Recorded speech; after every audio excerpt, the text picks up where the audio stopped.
Hello everyone and welcome back to my channel. My name's Rhiannon and today I'm coming at you with a spooky October TBR and the fourth round of Rhiannon's Bookish bingo. So it's finally October, which means spooky season has started and I honestly cannot wait. I am so excited and I have a lot of books that I want to get to this month, so hopefully that'll work out for me. If you're unfamiliar with Bookish bingo, it's basically a TBR game that I created where I spin a bingo cage and every ball that pops out corresponds to a prompt. Now I have actually printed out a list of the prompts this time so that I can show you guys the prompts when I get the ball, because I feel like the fact that I wasn't showing it could have made you think that I was making the prompts up or was just choosing what I wanted to choose, but no, I do have a set list that I will show you after each ball comes out of the cage, so you know I'm not lying. But yeah, there are 75 balls in total, so 75 different prompts. It's very random and I feel like it's just a really interesting way to choose my TBR. If you want any more information on this TBR game, then I will link the playlist up above and you can check out the first video in that to get more information. Just to let you know, I did manage to read every book on my September TBR except for this Savage song, which is a shame because I really wanted to get to it and I'm really annoyed at myself. So I've decided to add another spin on for this month as a sort of punishment. I believe it was just for the Bookopoly-thon board, so it doesn't technically count, but I did really want to complete all the books and I'm kind of mad that I didn't, so I am going to add an extra spin, which means we'll have 6 prompts this month.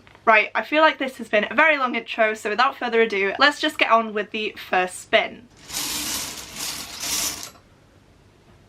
I believe that this is number 56 and 56 is not on the bingo board. So the first number that we got was number 56 and the prompt for that is to read a book club book. This works out perfectly because if you've watched my last few TBRs, you'll know that I am one of Books with Chloe's Patreons and every month she chooses a book for that month that we will all read together and she films like a vlog and stuff of her reading it and it's really fun. And this month's pick is a book that I cannot wait to read and it is Mexican Gothic by Sylvia Moreno Garcia. This was actually sent to me off of my Amazon wishlist by Caris, so thank you so much Caris. It's perfect timing and I did tell you that I was going to try and squeeze it onto this month's TBR, which I'm so glad that I've been able to. This is such a hyped book on BookTube and Bookstagram that I just want to read it straight away, and not only that, it sounds absolutely amazing too. I'm not 100% sure what this book is about because I love going into these sort of books not really knowing anything, but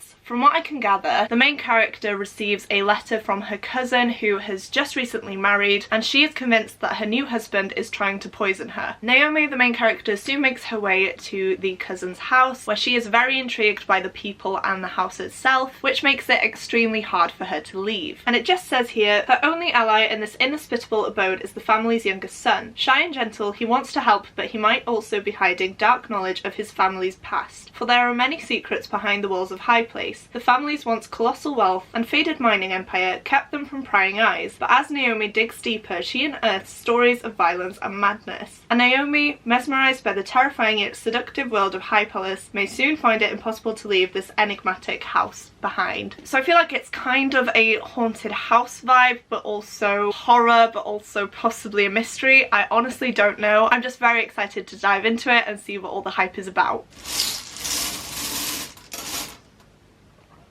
Number 7 and number 7 is not on the bingo board. For all number 2, we got Big Book, which I feel like I always get Big Book and I don't know why, but for this one I have not chosen a spooky Halloween read. I have in fact chosen The Mad Ship by Robin Hobb. This is the second book in the Live Ship Traders trilogy, which is the second trilogy in Robin Hobb's Realm of the Elderling series. I'm actually reading these books as part of the Catch Up Book Club hosted by Becca from Becca and the Books, and I am loving these so much. So we do have 2 months to read this book, but I definitely want to get to it this month. I'm so immersed in this world. It's absolutely amazing and I just need to know what's going to happen with the characters and everything because it's very intense. This is a very emotionally driven book which has just made me so invested, and yeah, I just need to pick this up as soon as possible. In this series we follow a load of different characters actually, but the main premise is that in the town of Bingtown some of the families have made deals or bargains with the people of the Rainwild River who have let them have some precious wizard wood. They in turn build ships of this wizard Wizardwood, and if 3 members of the same family die upon their decks, then the ship ultimately comes to life. These ships then bring immeasurable wealth to these families because they can sail up the Rainwild River when no other ships can go, and so they are highly sought after. Althea Vestrit's ship is about to undergo its quickening, and she is very excited to take her father's place at Vivacio's helm. However, her family has other plans for her. Not only that, a dark and mysterious pirate called Kennet lusts after a live ship and will do anything to get one because he well knows the power of Wizardwood and he wants a live ship to further his own goals. I'm not going to say any more because I don't want to spoil it, but Robin Hobb just writes characters and scenarios and plots just absolutely beautifully. I am completely sucked into this book. I despise certain characters, I really love other ones. It's just a really crazy reading experience where my emotions are just getting thrown all over the place. Number 45, and 45 is not on the bingo board. For rule number 3, we got number 45, which is a standalone. For this one, I've chosen a relatively new book release, at least in the UK, and that is The Dark Tide by Alicia Josinska. I first heard about this one through Pierre Ford and Kaz from Little Book Owl's book club. I can't remember what it's called, I think it's the name of the book. Not actually sure, but I will leave it linked down below. But this was their book club pick of that month about 3 months ago, and it wasn't yet out in the UK, but I did go and have a search for it and it sounded absolutely amazing, so I pre-ordered it and it did arrive last month. I know it's to do with witches, but that is the extent of my knowledge, so I will just read you the synopsis because I feel like it will do a much better job of intriguing you than I ever could. But it says, every year on St. Walpurga's Eve, Caldella's witch queen lures a boy back to her palace. An innocent life must be sacrificed on the full moon to keep the island city from sinking. Lina Kirk is convinced her brother is going to be taken this year. To save him, she enlists the help of the mysterious Thomas Lynn, the boy she secretly loves and the only person ever to escape from the palace. But they draw the queen's attention and Thomas is chosen as the sacrifice. Queen Ava cast away her heart when her sister died for the boy she loved. Now as queen she won't make the same mistake. With the tide rising and the islanders whispering that Ava's magic is failing, she's willing to sacrifice anyone if it means saving the city. When Lena offers herself in exchange for Thomas's freedom, the two girls await the full moon together, but Lena's not at all what Ava expected and the queen is nothing like Lena envisioned. Against their wills, they find themselves falling for each other. As water floods Caldella's streets and the dark tide demands its sacrifice, they must choose who to save, themselves, each other, or the island city relying on them both. So yeah, this just sounds absolutely phenomenal. It's a dark witchy book with an FF romance, which I'm very much here for, and I'm so glad to have fit it onto this month's TBR.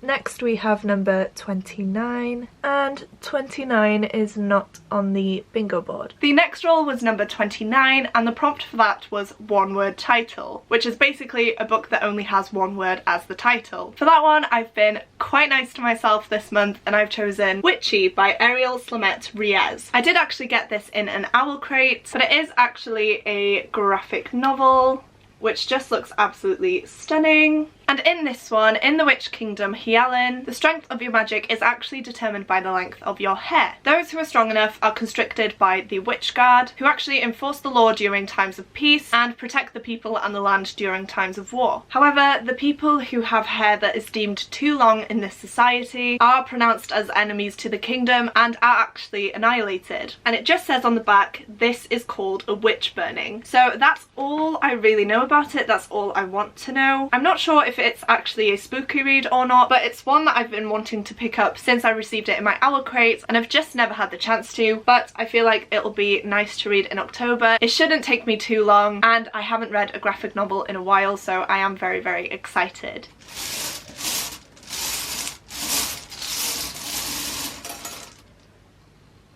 Number 11, and 11 is not on the bingo board. Next up we got number 11, which is Mood Read. And guys, if you know me at all, if you follow me on any of my socials, you'll know that I had to choose this book. I haven't read anything in October yet because I was waiting for this book to be released. And I don't know if you can see it, but it is just up here, so I'll grab it now. It's The Invisible Life of Addy Larue by V.E. Schwab. And oh, guys, I cannot believe that I finally have this in my hands. If you don't know, know, V.E. Schwab is actually one of my all-time favourite authors. I do have all of her books. Some are on this shelf and some are on my other shelf downstairs. She is definitely an autobiography author for me, and I have actually met her in person and she is just absolutely lovely. So everything about her and her books I am just in love with. And so when this book was announced, I just could not believe it. It sounded exactly like my type of thing, and V.E. Schwab herself said that this is the book that she became an author to write. So if that doesn't sell you on it, I don't know what will. I feel like this is going to be one of V.E. Schwab's best works, and I just cannot wait to get into it, guys. So in this one, we follow a girl named Addy Larue, and one day she makes a deal in the dark. A bargain to live forever but to be forgotten by everyone she meets. For 300 years, Addy wanders through life, desperate to leave a trace of herself on the world. However, this all changes when she walks into a bookstore and the boy that works there actually remembers who she is. I don't know much more than that. I don't really want to know much more than that.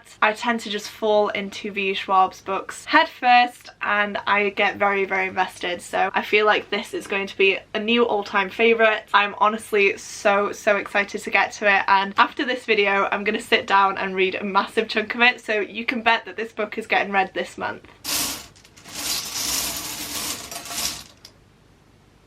And lastly we have number 18. And 18 is actually on the bingo board, so I'll just cross that out.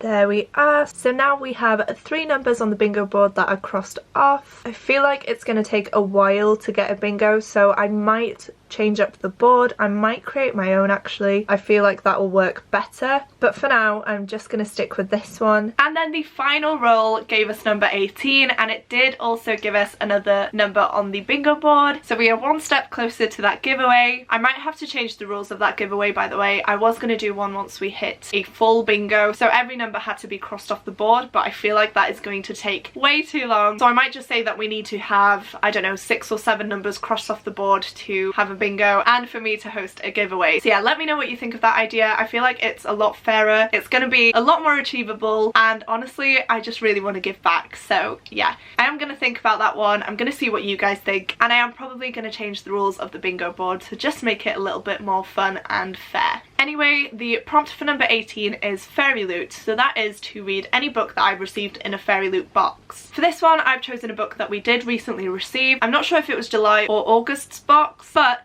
it is Forest of Souls by Laurie M. Lee. As soon as I read the synopsis for this, it just gripped me straight away. It sounds absolutely phenomenal, guys, and definitely the type of book I wanted to read in October, so I'm so glad that I've managed to fit it in. After years of training to become the Queen's royal spy, Saoirse's plans are derailed when shamans actually attack and kill her best friend. But somehow, Saoirse manages to restore her best friend to life, and she is unveiled as the first soul guide in living memory. Because of this, Saoirse is summoned to the domain of the Spider King, who for centuries has used his influence over the dead wood to enforce peace between the kingdoms. However, the trees are now growing wild and untamed, and only a soul guide can restrain them. And it just says here, as war looms, Saoirse must master her newly awakened abilities before the trees shatter the brittle peace, or worse, claim Siengo, the friend she would die for. This sounds very dark, very creepy. I hate spiders, but I'm also very intrigued about a Spider King, and I really want to see how that plays out. I feel like I'm going to read this one closer towards the end of the month, towards Halloween, because I do think it'll be really atmospheric and will put me in the dark and scary mood. And the cover for the second book has actually been released, and it's just as beautiful, and it's made me want to pick this book up even more. So these are all the books that I have to read this month in order to complete my TBR. However, I do have a few books that I would love to get to, and I'll just mention them here quickly just so you guys know which ones I'm interested in. But we have the Southern Book Club's Guide to Slaying Vampires by Grady Hendrix, possibly This Savage Song by Victoria Schwab, Wakenhurst and Dark Matter by Michelle Paver, The Ghost Tree by Christina Henry, and also Frankenstein by Mary Shelley and Dracula by Bram Stoker. So I do have quite a lot of books that I want to get to this month. I don't know if I will, but I do plan on doing a 24 or 48 hour readathon at the end of the month, possibly even on Halloween, and I plan on reading all those spooky books